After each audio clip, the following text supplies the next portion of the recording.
Okay. I also want to talk to you about the science of love and compassion. Um, and I'm happy that you've also come across Huberman's.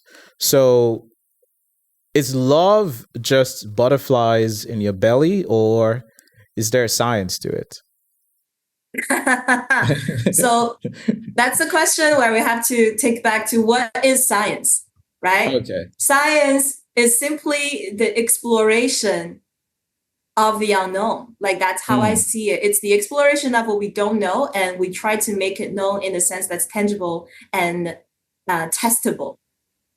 So anything, there is a science to anything, just as there is an art to mm, anything. So I totally am a big fan of the science of love, obviously, because I'm very closely attached with neuroscience, and that is one of actually the key motivating factor for me in my whole life journey, um, in the sense of cognitive science curiosity that I have. So for the science of love, obviously, I believe there is it, and it's been scientifically proven that it's a thing. But if you don't believe in science of love, then we kind of like then we're stuck in a discussion that's pointless. So let's yeah. assume, for the condition that there is the science of love, and it's one of the topic that's the most fascinating because I personally believe the height of human value, not even human value, just the height of value system, in my personal experience and understanding, is evolution. The evolution of mankind, the evolution of other animals, the evolution of the planet, the evolution of our galaxy. So, what is the role of love in that? I see it as one of the key natural selection driven elements in the whole process of evolution because we are evolved in this way from the chimpanzees in the jungles all the way to where we are now through a lot of biological instinctive reactions. That's neurobiological, I would say, right? So, of course, the feelings of love is a complete, massive, complex system of concoction of different hormones that's in our body that drives us to this.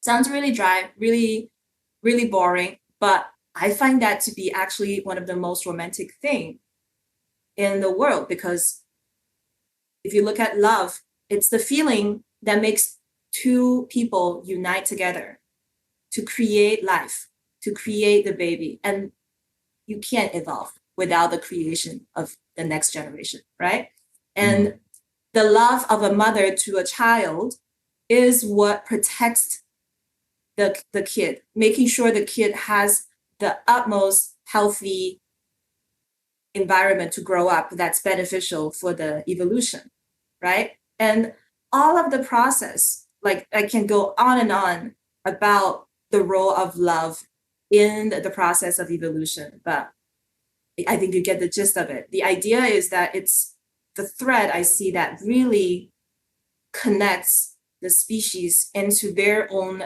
advancement. And it's not just in human being, right? There is, for example, one of my favorite hormones is called oxytocin, and mm, people call it the love hormone, the cuddle hormone, and mm. it's it's one of my favorite. Like it just Just out it of gives you such a curiosity, blissful feeling. why is Yeah. it your favorite? Well, because I, after studying it, it's just like I know that feelings that it gives me is Mm, simply the most fulfilling and pleasurable, I see. right? Unlike dopamine, unlike some of the addiction hormone that gives you that instant boost of a sense of accomplishment, right? And Yeah. that makes you want to pursue and makes you want to keep chasing the goals. That is to create a sense of yearning, which I also love. But for me, the sense of satisfaction and peace and tranquility that oxytocin really induces in you is just so satisfying. I'm like, it's just sheer joy.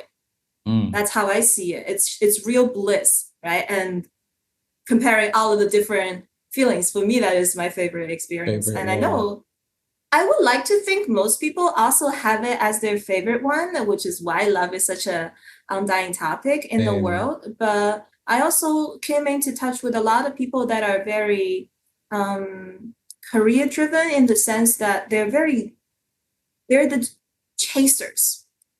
They want to get to the top of the corporate. They want to get to the top of the top of the corporates. And then for them, the climb is more important than anything. They don't care about families, and they don't care about having kids, right? And that's the way they choose to live. And my theory is that they are also very driven by hormones, except that they don't prefer the feelings of oxytocin, right? So they don't prefer to invest their time to chase that hormone. They wanted to build the dopamine. They wanted to build the other kind of hormones. And that's completely understandable. I just personally see myself into the world of having that more holistic human to human connection blissfulness. Okay. I recently finished this audiobook called Science of Love, actually. And there are plenty of these research. For example, which one is the most fitting? Let me see. There are actual research on marriage status, and people actually have the capacity to predict with 90% accuracy from 10 years ahead whether the couple will have a successful marriage or not, just based on, I'm actually, I forgot the research name, and but the idea is that the researchers were looking at videos of the couple's conversation just by simply analyzing their conversational pattern and then breaking down their emotions. They can predict with a 90% accuracy whether that marriage is going to be successful or not. They did a study where it shows for couples that believe in destiny, they're less likely to work out than the couples that believe relationship is work. Because when you believe it's destiny, you see the relationship as more of a set in stone, stagnant situation. You decided this is a binary system. You're either the one or you're not.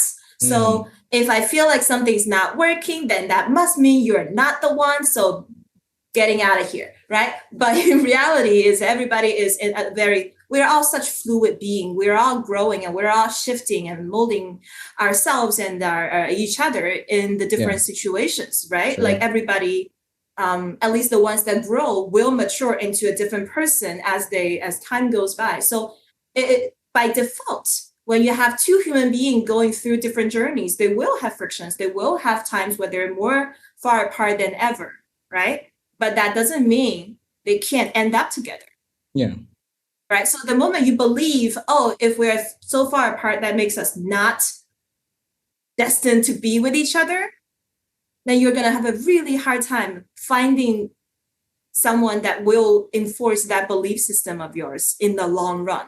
Because time goes by, situations happen. Life is not always rainbows and butterflies, right? So for people that believe in the relationship is two people working on the similar goal, going towards together as partners, that has a much, much higher success rate.